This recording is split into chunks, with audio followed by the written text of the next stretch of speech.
In the previous session, we had talked about the central concept of chapter 4, which was action and inaction, which is that no matter how inactive we are, there is still some action happening, whether it's the action of breathing, thoughts, the heart pumping blood through us, the lungs beating, or the digestive system happening. This is what is called action in inaction. So basically, it is physically impossible to have inaction because there is always going to be some activity that is happening. And there was inaction in action, which was doing everything that was needed to be done while keeping the duality in mind and remembering that the self was not the doer, the real was not the doer, the infinite was not the doer. We now move on to stanza 21, where Krishna goes on to explain that no sin can be committed by a person who completely renounces desire, has total control over his body and mind, who renounces all his possessions, basically has no, more than renounce, has no attachment to any of his possessions or the material world. This person becomes one with the Brahman inside him, and ego comes to a standstill. When there is no ego, there is no emotion attached to any action that we do. And when there is no emotion attached to any action, there is no accrual of a karmic factor. He goes on to explain that a person who does not perform any desire or result oriented activity has become free of ego. It is only when you're free of ego that you can reach that point where you are not attached to the result or prompted by desire or prompted by achieving a goal. And that person will be happy no matter what, because the result to that person doesn't make a difference. This is what is called a state of egolessness and shows a mastery over the mind. It shows a mastery over the duality. It shows a mastery over the pairs of opposites like light and dark, happy, sad, cold, hot. Basically, a mastery over duality with an understanding of the singularity. And that person will not get affected by what is known as karam phal, is not affected by the result of their actions. In stanza 23, Ved Vyasa goes on to explain what are the qualities of a wise man. He says, again, this is again being repeated because it has been said earlier. He says a wise man is devoid of all attachment. He is not somebody who gets attached to worldly things, to material things. He is detached because, not because he's cold or careless. He is detached because he understands duality of life. A wise man is liberated. He gets, because he is not attached, he gets liberated. He is not a slave to his work. He is not a slave to his actions. He is not a slave to the results. He is not a slave to the goals. He is not a slave to his achievements. He becomes liberated. This, a wise man, becomes knowledgeable. A knowledgeable man is a wise man. Yes, he says, perfect detachment and complete liberation can only be accomplished by that person whose mind gets focused on knowledge of knowing the difference between the permanent and the impermanent, the real and the unreal. He says, a wise man will work in the spirit of yagna. Yagna is not rituals. We've also discussed this before. Yagna is not ritualistic practices. Yagna is when you perform an activity in the spirit of self sacrifice, not because you're attached to the goal, the result, or anything. You are performing it in the spirit of sacrifice. That is what is called yagna. And all actions that are performed without ego, without the motivation of egocentric desires, in the spirit of service, that is the attribute of a wise man. When a wise man performs activities in the spirit of yagna, he does not accrue any vasanas, he does not accrue any karmic factors, and moves on to the path of moksha. There is a very, very famous in stanza Stanza 24 is a very famous verse which has been recited time and time again, and especially before eating food. It is the prayer that you're supposed to say before eating your food. And this verse is the capsule. This verse is the essence of the entire Vedanta. What it says is Brahman is the act of offering. Brahman is the clarified butter constituting the offerings. By Brahman, it is offered into the fire of Brahman. Brahman is that which is to be reached by him who always sees Brahman in all his works. A tongue twister, but basically, what you need to understand here is this verse is the essence of the Vedanta, it is the essence of singularity. The Brahmin is the food, Brahmin is the person who's eating it, Brahmin is the plate it's being served at. So everything is singular, and that is the Brahmin. This is a person who understands that Brahman is the infinite reality. When a yagna or action is performed by a person for whom there is no plurality, there is no duality, there is just singularity, who understands that the action is done by the Brahman, the doer, the performer is the Brahman, the receiver is the Brahman, everything is the Brahman, brings everything down to that one point of singularity. That is what this verse says and means, where you see Brahman in every part of the action, the instrument, the doer, the result, and the action itself. This knowledge of Brahman removes all duality. The significance of reciting this verse before taking food is to explain that eating food is an unavoidable necessity to exist. When you are hungry and you eat, whatever is put in front of you becomes very, very tasty. But at that moment of enjoyment, you should not forget that it is Brahman eating Brahman. The food is Brahman, the person eating it is Brahman. And that is what singularity is all about. Krishna goes on to explain the 12 different kinds of yagnas. There is the Dev Yagna. Here, the devas or the gods that we are talking of is not the myriads of gods that we have, like the sun god or the wind god or the earth goddess. What he's talking of, what the Vedas are talking of, what the Vedantic scriptures are talking of, is the devas, which are the five sense organs. When you detach yourself from the sense experience, you get an inner equanimity. Basically, he has attributed the devas to be the five sense organs because we do understand that it is these five sense organs which send in inputs, which create an emotion, which create an action, which create a reaction. So, yagna, a dev yagna, is surrendering. It is to detach yourself from these sense organs to realize that they have no impact on us, they cannot create a reaction. This is known as the Dev Yagna.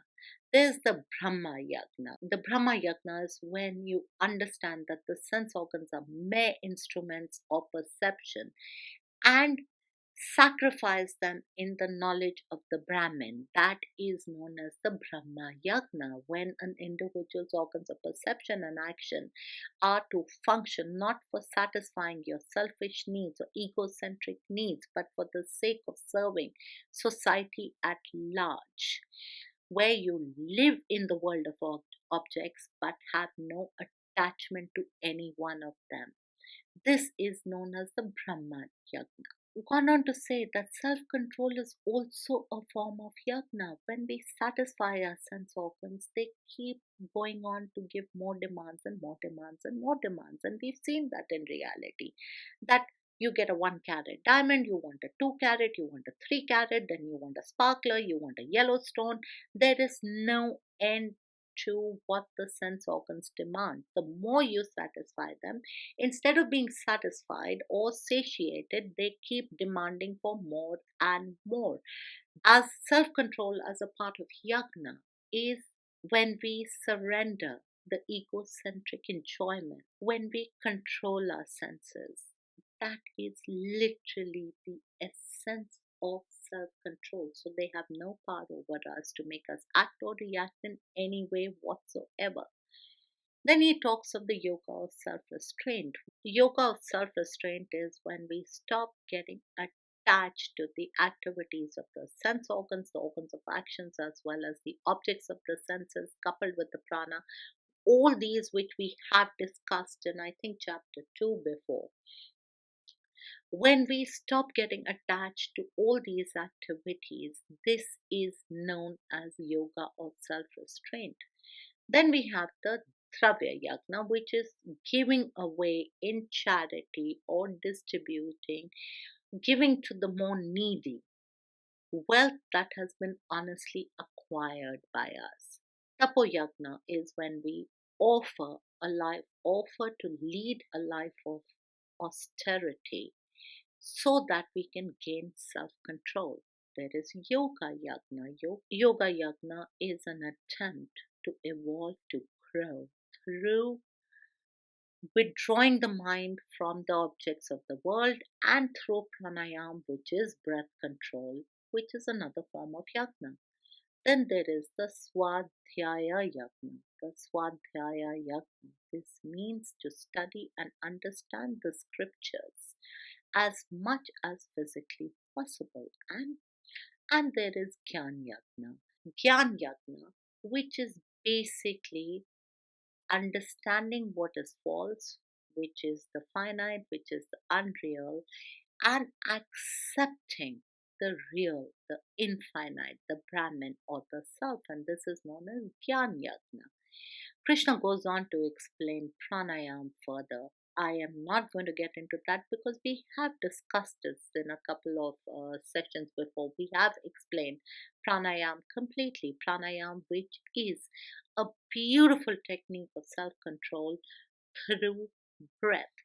What we also need to understand is that there are five different pranas in corresponding to different functions in every living being. There is prana, which is the function of perception. There is apana, which is function of excretion. There is samana, which is function of digestion and assimilation. There is vyana, which is the function of the circulatory system. And last, there is udana, which is the capacity of any living being to improve himself or herself intellectually through knowledge spiritually. Krishna goes on to explain that these activities of life are brought under control through pranayama, where a person can withdraw completely from the outer world and gain knowledge of the self or the Brahman. All these yagnas that have been stated are meant to get greater self control, inner integration, and an understanding or a greater understanding of the knowledge of the self, basically a accrual of knowledge in some form or the other. Ved Vyasa does explain this beautifully that though there are so many different yagnas given, they all lead to the same goal, which is the beauty of our scriptures. So many paths, so many tools, so many processes. Ultimate goal is the same. But you can pick and choose whichever one that comes to you easier or resonates with you better. Having said that, he does say that Gyan Yagna is probably the best because it is the noblest of all the activities. Comparing it with the Dravya Yagna, the Gyan Yagna is actually something that destroys lack of knowledge. It is superior because what it does is it sacrifices lack of knowledge, ignorance, into the fire of knowledge to evolve you, to grow you, to give you that better understanding, to give you freedom of action and liberation from the bondage of work. We get bound by the work we do because of attachment, because of ego. So Gyan Yajna will actually help us get liberation from that bondage of work and gives us that freedom of action. Freedom because we are not tied. We are not tied to results. We are not attached to goals. We have no desires or wants. We are doing an action for the sake of doing that action. Krishna goes on further to say that there are methods of getting knowledge. We have once again discussed this before. There is prostration, which is physical surrender in front of your guru or in front of your teacher. It is bending your head to acknowledge the other person has more knowledge and you're willing to accept and learn from that knowledge. It is the ability or the readiness to take the knowledge, to understand the knowledge, follow the teacher or the guru's instructions. Then there is inquiry. Inquiry is another beautiful way of getting knowledge. In fact, the entire Upanishads, again, having discussed this before, the entire Upanishads are based on this method of inquiry where the student asks a question, the teacher answers it. On the basis of the teacher's answer, the student could ask for a clarification, and it's a dialogue, it's an inquiry. In fact, the entire Gita is based on the same principle because you have Arjun talking, venting, expressing his lack of knowledge, showing his ignorance, and Krishna explaining to him what it is all about. And then there is service. Service does not mean physical service or something like that, but it actually means the adherence of the teachings of or the adherence to the teachings by the student actually following what is being taught. That is service. He goes on further to explain that okay, these are the ways you can get knowledge, but there is also attributes that a teacher should have. The teacher should have perfect knowledge of the scriptures, because if you don't have knowledge of the scriptures, how are you going to impart that knowledge? But more important than even that is a subjective knowledge of what the scriptures are saying, what he says, and it's so beautifully said. Ved Vyasa says that it is not just theoretical knowledge that is needed. The teacher must actually practice what he is teaching so that he knows what he's teaching is coming from experience and not just from something he's read in the book. Having said that, let me tell you, everything that we've done up to now, I've actually practiced it in my life. So I know what is possible, what is not possible, what are the pitfalls, what is doable, what are the steps to take. It is teaching through experience, not just teaching through what you read in the scriptures. And he says that is a very, very important attribute of a teacher or of a guru. Krishna goes on to say that a person who acquires this knowledge is a person who will ultimately understand me, the Lord, the Paramatma. As we had discussed earlier, it is in chapter 4 where Krishna comes out and talks of himself as the Paramatma, as the creator, as the God. He is not no longer talking as a cowherd, a friend, or a relative. He is talking as that God supreme. Ved Vyasa goes on to say, sin is an act of ego forgetting its own divine nature. Basically, all of us have divinity inside us. Every single one of us has that kernel of divinity inside us. That is why we have an Atma, which is a part of the Paramatma. We are one with the ultimate creator.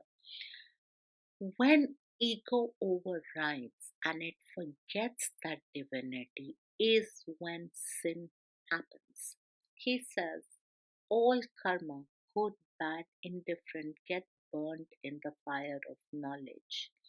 When you have that knowledge, there is no further accrual of karma. There is no cause and effect. When there is no cause and effect, automatically the karmic cycle stops. Very beautifully on the karma, Ved Vyasa goes on to explain that there are three kinds of karma. There's the prarabdha karma, which is when our past actions have given rise to the current birth. That means the birth that we have taken, this birth, the birth we are in right now, this lifetime, is a result of those karmic factors or those actions in the past. Then there is Sanchita, which is the balance of the past actions which will give rise to future births. That means that past actions that we have done, which we have not completed in this lifetime, but will give rise to further births for us.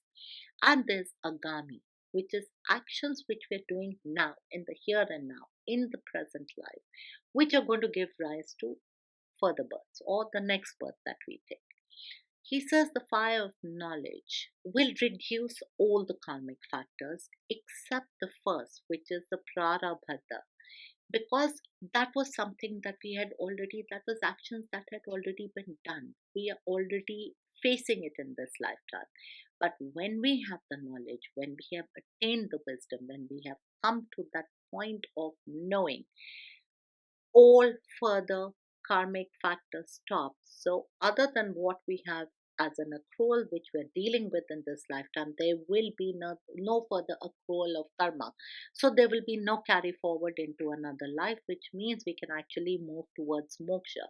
And at the point of being very repetitive, moksha is not just at the point of being very repetitive, moksha is not just a freedom from life and birth. Moksha is a freedom from ego, from arrogance, from greed, from all these baser instincts, from attachment, from desire, from greed, from everything. That is moksha, which actually brings us to peace of mind, which brings us to an equanimity of mind. Ved Vyasa says that there are qualities that are absolutely necessary for a person who is on the path of discovery or on the path of knowledge. The first is faith, Shraddha. This is not blind faith, it is not unquestioning faith, but it is a faith that you understand that there is value in the old text as well as value in what the teacher is teaching. So it is faith in that, because without that faith, you are not going to acquire the knowledge. You can sit in a class without faith, without belief in the teacher, and believe you me, you will walk away with zero knowledge. No matter how good that teacher may be, the teacher may be like, oh, the best from Harvard or Cambridge or anywhere else, yet you will come back with zero knowledge because you did not sit there with the faith that you were going to learn something. Then there is devotion. Devotion not to a god, not to an entity, devotion to yourself, devotion to self development, devotion to rising, to learning, to becoming better, to evolving. And there is self control, where the sense organs, which are the cause of all the mental agitations, a control of those sense organs so that you can actually come to a point of evolution, self realization, and finally of knowledge. And we are coming nearly to the end of the chapter. In verse 41, Krishna goes on to say, actions do not bind the one who has renounced actions through yoga, whose doubts have been fully dispelled by knowledge, and who is poised in the self. This verse is the essence or the summary of what has been explained in this chapter. When an individual learns to renounce his attachments to the fruits of actions, righteous or unrighteous, through yoga or yajna, works on in perfect detachment, when all his doubts about the goal of life have been removed through self knowledge, the ego comes to realize that it is none other than the Atma or the Self. So basically, summing it up, when you learn to renounce all fruits of actions, renounce all attachment to the fruits of your action, whether they're correct or incorrect, irrespective, just renounce whatever the result of your actions is. And through any of the yagnas, the 12 yagnas that have been given, go on a path to get to detachment, get to evolution. So basically, the essence of this chapter is that when a person renounces total attachment to any action, the result of an action, doesn't matter whether the action is right or it's wrong, and he reaches that stage through any of the yogas or any of the yagnas that have been given, he comes, he works, he does everything that he is meant to do. He does all the actions, but in a spirit of detachment, understanding singularity, understanding the duality, moving away from the duality, coming to the point of singularity. When he realizes that his goal in life is knowledge, evolution, moksha, that is the point when the ego comes to rest and he realizes that there is just one singularity, which is the Atma, the Self, or the Brahman. And in the last verse of the chapter, Krishna explains to Arjun that with all this knowledge that has been given, all the knowledge to be able to discriminate, to understand duality, to understand singularity, to understand self growth, control, varied methods that have been given. When you come to knowledge, it destroys every grief, it destroys every delusion. And he will come to a better understanding about the doubt in his heart about whether he should fight the war or not fight the war. He will come to a better understanding of what is right, what is wrong, what he should do, what action he should do, what is his karma, whether he has to do it or not do it.